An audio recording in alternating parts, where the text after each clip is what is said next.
Dragon Ball Daima Episode 5 Breakdown. For the first time in a while, someone finally points out Goku's non-pointy ears, keeping in continuity. And it was Pansy. Speaking of Pansy, she has the same name as the girl from the first Dragon Ball movie. If you remember correctly, or you probably don't, or just watch it. She also looks similar to a character from Blue Dragon that Toriyama designed named Bouquet. Shout out to Herms for that one. But there's also, this is where it gets interesting. Pansy's name is a flower named Pansy. That's what her name pun is. Likewise, Bouquet from Blue Dragon, her name is what you would call a huge bunch of flowers. You know, the ones seen at weddings and stuff. So maybe they're connected in more ways than one. She asks what race Goku is, and he obviously says he's a Saiyan, or known as a Saiyan in the dub. But then she asks from which demon world. And Glorio has to cover by saying the second. Maybe that means Saiyans are from the second demon world. Or maybe he just covered just cause he probably thought she wouldn't know. I think it's most likely the second one, but I did see Geekdom 101's breakdown and I thought that was very interesting as well. Pansy also mentions the only reason she failed was because her gunpowder in the wasabi bomb was damp. Which is pretty hilarious. It's like making excuses like. Then the guys head to Karan Castle and Pansy tries desperately to tag along because she believes she knows where the castle is. There's reasons for this, just wait. After the military police crash out over Goku, he and Pansy introduce themselves and joke about each other's names, like I was just talking about earlier. And in a somewhat self-aware way, they do it just like how Goku and Bulma did way back in Dragon Ball when they first met. Because Pansy's she's almost like a version of Bulma and Chi-Chi at the same time. I'm going to get to why she's kind of like Chi-Chi in a bit though. Then Pansy asks what kind of magic, or Mahou in Japanese, is Goku good at, because every Majin can use at least one magic spell. Pansy displays her magic by levitating a rock, but then says her specialty is tinkering machines. So that's how the whole Bulma thing comes into play, right? Tinkering with the machines. But that could also be a little nod to Toriyama, which I'm going to explain in a bit. The dragon I mentioned from earlier, from episode 2, can be seen in this shot as a transition immediately after the scene of her talking about machines. Pansy introduces herself to Shin, and once again he confirms he's a Gleaned, but Pansy mentions that Degesu is also a Gleaned, and that most of them left to the outside world long ago, so maybe Degesu has been to the outside world more times than anyone knows. Maybe Dr. Arinsu was a Gleaned as well, so what about her? Pansy gets suspicious about Shin being in the third demon realm for just his journeying, as he says, when hardly anyone ever visits the third demon realm for anything other than business, and Glorio has to jump in and silence her once again. Pansy claims Dabra was pretty bad as a king, but still better than Goma. Because of the whole draining life thing and, not paying taxes, that stuff, which is why she mentions the average lifespan in the demon realm is only 1,000 years. Goku is surprised by this and asks Pansy how old she is, and she claims to be 82 years old, which is a lot older than Goku at this point. But at the same time, what are demon realm years relative to Earth years? Are they the same thing? I mean, it's not like they rotate in the same axis as Earth, so they might be talking about different years, There are some parallels to Gyumao's Mount Frypan and Karan Castle. Goku points out how unimpressive the castle looks, and Pansy defends it, as it's good looking for a third demon world. Which to me, I thought of like, dang, it's almost like a third world nation, which is kind of sad. Glorio describes the king as an uncivilized mafia boss, but Pansy says in his defense he only steals from criminals and kills bad people, building him up to be scary, just like how in Dragon Ball, remember Yamcha and all them building Gyumao up to be scary as well. This woman reads a Japanese children's book to Dende involving ogres wanting to play with children. Potentially. There's more on this, but I'm not so sure if it is that exact children's story. When the gang reach the castle, Pansy is addressed as Princess, which is almost reminiscent of Dodori referring to Vegeta as the Prince. It's like they found out that they're royalty for the first time. Well, at least the audience found out that these characters were royalty for the first time. I wrote down that the castle had a lot of parallels to Gyumao before Pansy even brought them to the castle. But with this revelation, Pansy is almost like Chi-Chi. like I mentioned earlier. And the king is like Yumao, which I mentioned earlier. And just like Yumao, all the tension is dropped the moment he hears about Goku. In Dragon Ball, it was because Gohan was his grandpa, and in Daima, it was because he's strong enough to defeat Buu, and he saved Pansy. He even offers his daughter's hand in marriage to Goku, just like Yumao. And I know because I watched Geekdom 101's video on this that there are some Star Wars parallels, but there's probably even more parallels to early Dragon Ball than there are Star Wars. Probably more than likely. And it's funny he said this because as the comparisons were raining down, I thought to myself, what's next? Is Goku gonna marry Pansy? Which they do bring up, but her dad says only after she's grown up, despite her being 82. I guess it's different with Demon Realm years. Her dad makes it clear she hasn't become an adult yet. And another thing, even his outfit somewhat resembles Chi-Chi's outfit in her first appearance. It's kind of strange. Pansy finds out Goku is from the outside world, and she's perplexed as to how he's so strong and can fly. He just tells her, it's training, bro. Her dad wants to defeat Goma so that he can become the supreme king of the Demon Realm and bring peace. So he has his own motives, if you haven't been able to tell already. Goku reveals to Pansy and her dad that he's already married with kids. And it reminded me of GT episodes 7 and 8 when the people of planet Galvo were shocked by Goku being Pan's granddad.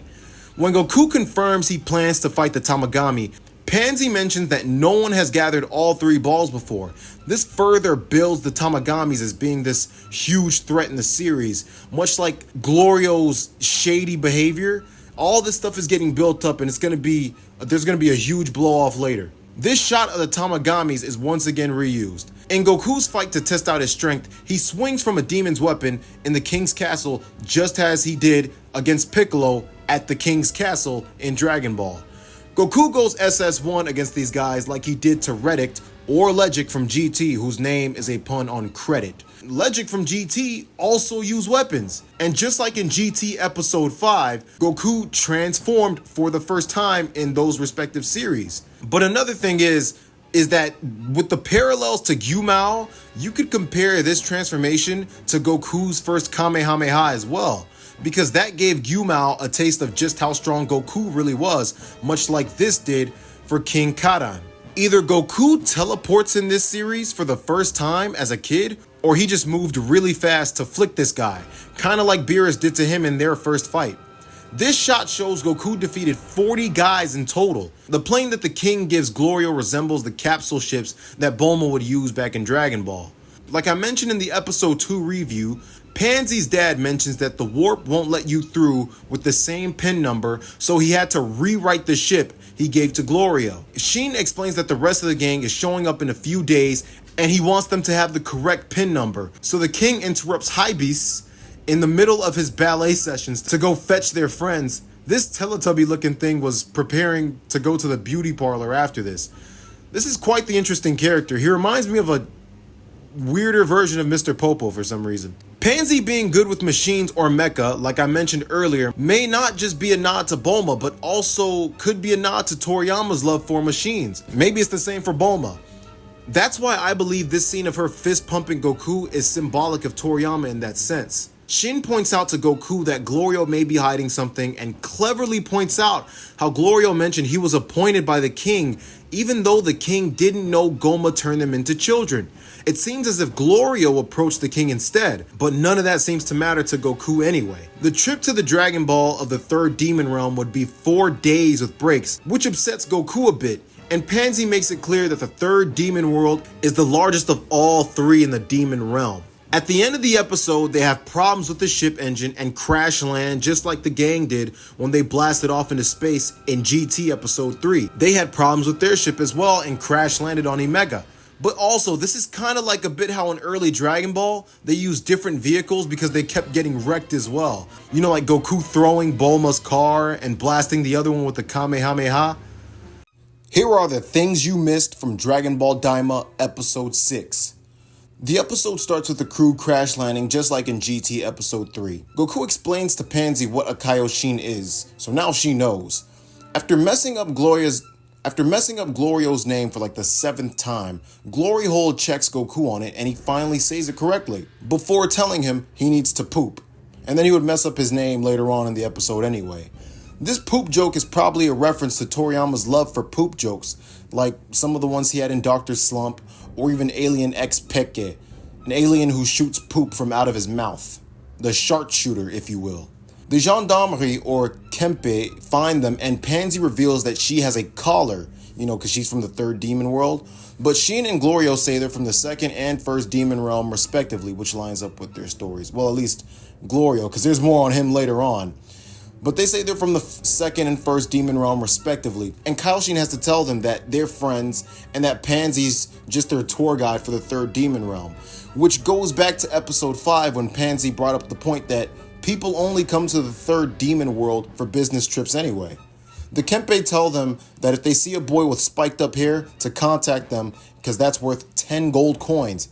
They're kind of like Bobbity, who, wanted to seek out Goten, Trunks, and Piccolo for, pissing him off earlier in Dragon Ball Z. Shin asks Goku to tie his hair down, but Goku says his hair is so resilient that it won't work.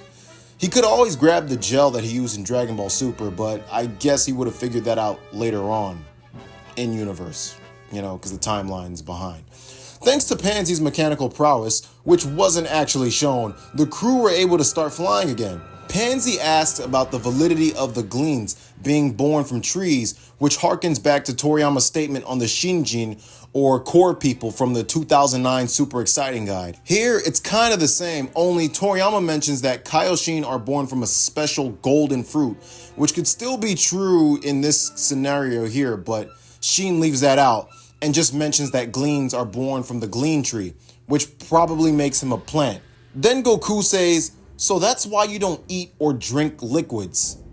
I thought that was an Namekian thing. I remember pausing this scene and thinking to myself, they're gonna retcon this and say demons only drink liquids, aren't they? But they didn't, so whatever. But even then, the Minotaur from later on in the episode seems to eat food, because he mentioned that he was gonna eat those for breakfast. Also, both Glorio and Kaioshin didn't want to eat those bugs from the store. The store where they bought the Medibugs from? Could Glorio also be a gleaned as well? There is a scene later on that could make this seem more plausible. Also, I like the lore and all, but it's just, this revelation seems a bit unnecessary to the story. Also, in this image, you can see an Namekian-looking spaceship. Maybe that's what the Namekians used to leave the demon world. Then Shin confirms that Degetsu was born from the same tree he was born from when he was 216 years old. Shin isn't brothers with Kibito or old Kaioshin though, because he explains to Goku that there are 5 glean trees, which is why he is brothers with Degetsu. Pansy questions why Degetsu didn't leave with the other gleans, and it's because Degetsu was very ambitious. He was a very ambitious glean who didn't get along with the others. Then Shin reveals that Dr. Arinsu is his older sister, but also that gleans don't have genders, which makes them sound even more like Namekians. Shin goes on about Arinsu and explains that she's always been a mad scientist who enjoyed the excitement of the demon realm. Then suddenly, this started giving me Dr. Mew vibes from Dragon Ball GT, with Arinsu being Mew, the shadowy scientist in the background, Degetsu being Rildo, or Rild, and Goma being in the baby role, kind of like Baby, right? He's the one next in line for the throne, kind of like what Baby was, like the next villain in line. But it could change up later on, because, this episode shakes some things up. Goku makes a funny comment about Shin's siblings all being problematic, which is funny because you could say the same for Goku and his entire race. I was going to question how Pansy knows about them, and then I remembered that they are associated with Goma, so it does make sense. Nighttime comes and Goku mentions how it's light in the demon world even at night, and Pansy tells him it's because of the 2 suns in the third demon realm. And I said, oh my god, this is Namek. 3 strikes and you're out, buddy. Almost all this stuff is similar to what Dende told Gohan, Krillin, and Bulma on Namek. Then Glorio suggests that they should find a cave and camp out just like Gohan, Krillin, and Bulma and Dende did on Namek. Sucks for Pansy that they left all their camping stuff in the spot they crash landed in earlier. Goku apparently skips showers all the time. This was definitely a callback to Goku not knowing what taking a bath meant, or showers was, way back in Dragon Ball Chapter 2, and Bulma had to wash him. Which again connects Pansy to the Bulma role, but ain't no way she's washing Goku. A very important scene takes place in the cave. Pansy thinks Glorio looks like he's from the third demon realm, even though he claims to be from the first, and then goes on to tell her that he was hired by someone high up and he currently lives in the first demon world. When Pansy asked him who hired him, Glorio dodges the question, so Shin steps in and asks him why he wants to defeat Goma, and Glorio gives him a basic answer, because Goma's evil and makes life a living hell for demons, or Majin. Get it? A living hell for demons? Shin says that Glorio has a strong sense of justice for a Majin, which, further adds the suspicion to this guy. The next scene is huge though. While everyone's asleep, Glorio contacts Dr. Arinsu and tells her everything is going well, and mentions a couple of days. Arinsu tells him to contact her if anything happens. This doesn't have to mean that he is evil. If you remember in episode 1, he was clearly sneaking around when Goma and Degesu were chatting with each other. Maybe he's just double-crossing Arinsu just like Giru did to Mew in GT. If he is, then I called it. But maybe Glorio also wants to be king and he's just hiding it from everyone. And what if Glorio doesn't trust Shin because he thinks Shin will side with Degesu and Goma due to their family ties? Or maybe even Arinsu. Maybe he's trying to double-cross her. Or even furthermore, maybe Glorio and Arinsu are planning to take the throne for each other. Maybe they want to make Arinsu queen. But this was ultimately why I brought up the point that Glorio could be one of the 5 gleams as well, who may just be double-crossing, anyone that he's working for or against. More importantly, though, is that Shin wasn't actually asleep, and it appears that Shin heard Glorio's conversation. Remember how I mentioned Bouquet from Blue Dragon last week? Well, the Minotaur from Blue Dragon looks like this. A smelly Minotaur thing who looks like General Bone from Dragon Ball Online. Comes from inside of the cave and threatens to eat Goku and the others. And Goku says he's just a cow that eats meat, even though this thing explained that he's a Minotaur, which Goku thinks is a cool name. Maybe in Japanese, but in English that's just a description of the beast that he is. Half man, half beast. Goku, being as cocky as ever, tells Glorio he's no match for the Minotaur. So they step out of the cave like men to test if Glorio can hang with Goku. And Goku, in one of his most arrogant moments, says he'll only use one arm. This is almost like Frieza not using any arms against Goku when they fought for the first time on Namek. Glorio uses a magic finger beam that looked real similar to Frieza's death beams. He also uses a Palpatine-esque lightning, which is what gives this episode its name, emphasizing the potential evil he possesses. Glorio whips out a magic whip to knock the Nyoibo out of Goku's hand, and Pansy comments about how she hasn't seen magic like that before. And this also raises Shin's suspicion of Glorio. Could it be because he has more than one magic ability, or he knows more than one magic thing?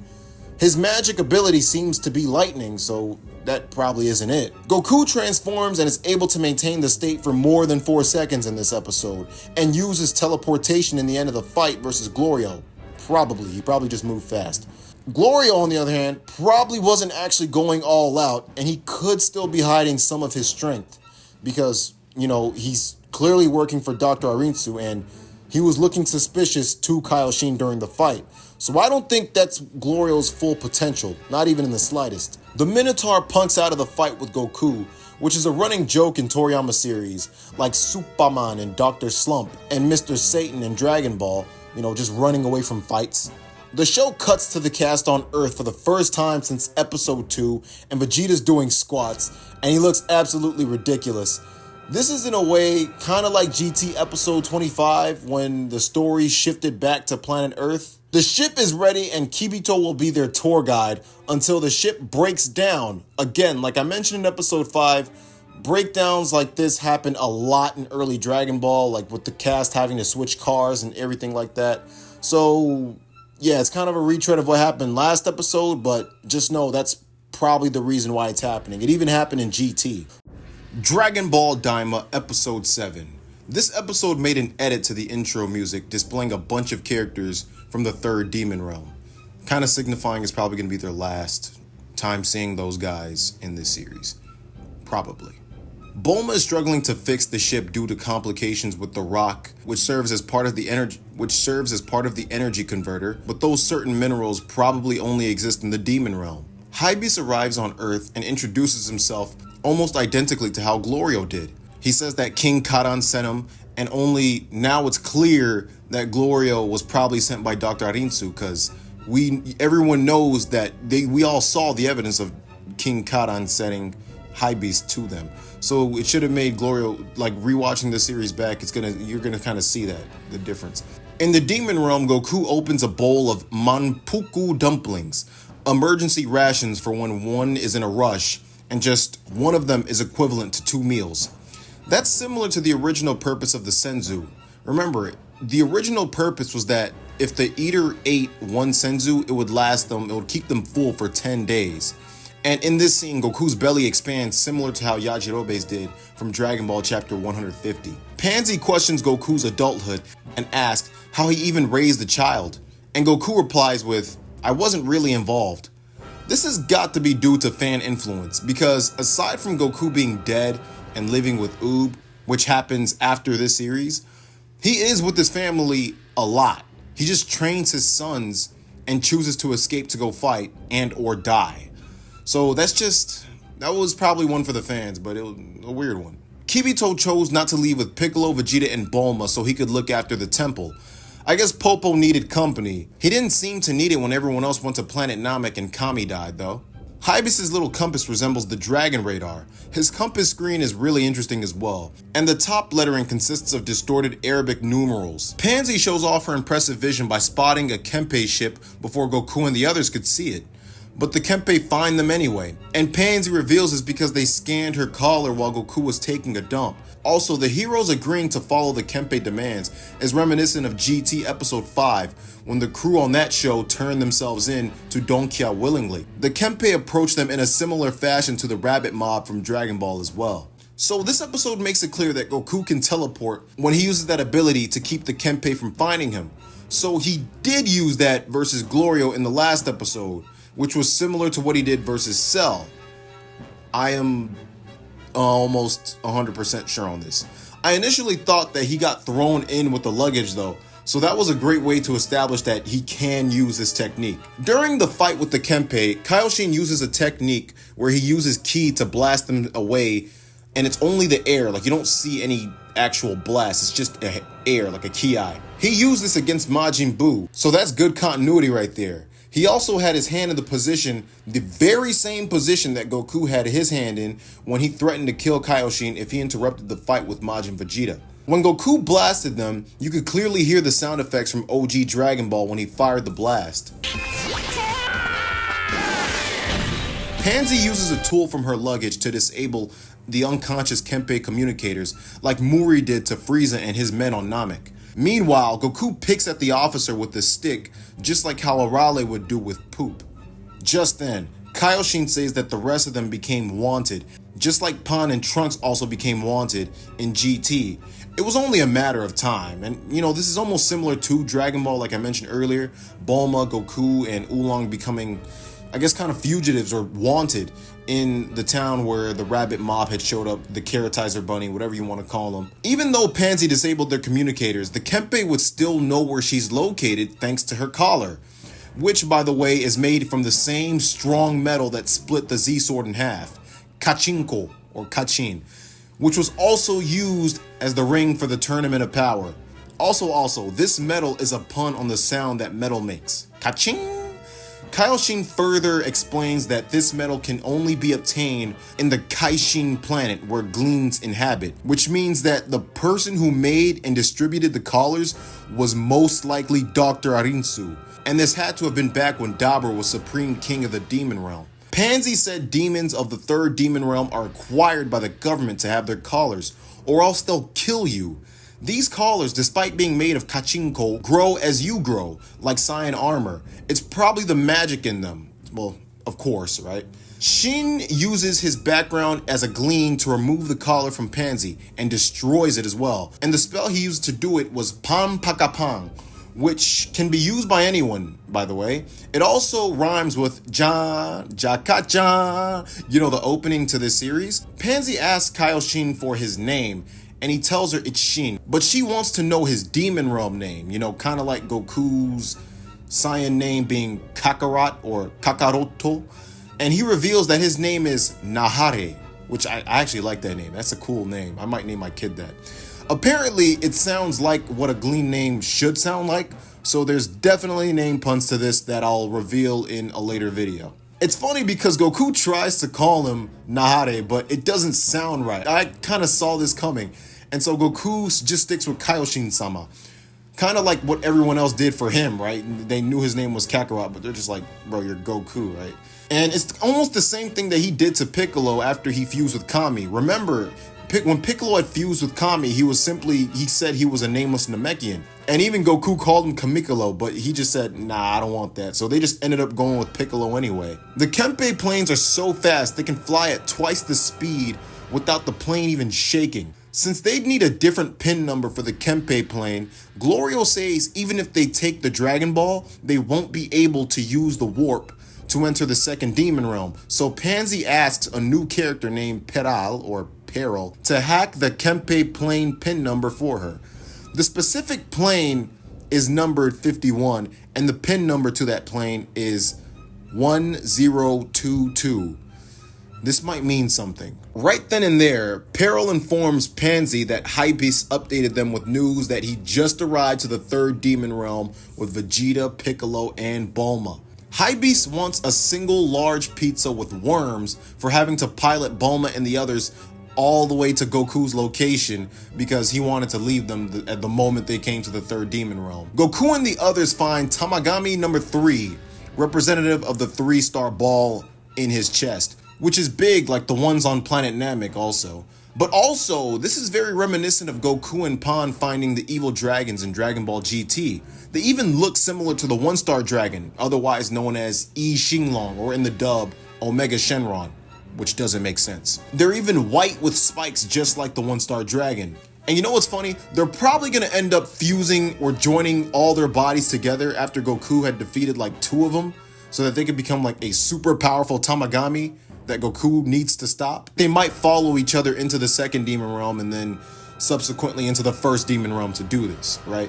Kind of like the 1-star dragon did in Dragon Ball GT. Goku decides to eat before his fight, which means those dumplings he had earlier wore off. He already had 2 meals. Eating right before fighting isn't something brand new to Goku either. Just look at the screen. Pansy heard that even Dabra wasn't able to beat the Tamagami, which would mean that Perfect Cell probably wasn't able to beat the Tamagami either. The moment that Goku greets the Tamagami, it crashes out on him and screams, "What?" Very similar to the screaming that Majin Buu did after reverting to the childlike form that y'all know as Kid Buu. I don't like calling it Kid Buu or saying like Super Buu, stuff like that. I just call it Majin Buu. Or Majin Buu. This episode ends in a similar fashion to Dragon Ball episodes from the 80s and 90s with that little cool effect at the end. It was very reminiscent to Goku's fights with Frieza, you know, like episodes 87 through 95 when he transformed, maybe even the episode before after that. I just had to point that out. Even the episode 8 preview was slightly extended to 15 seconds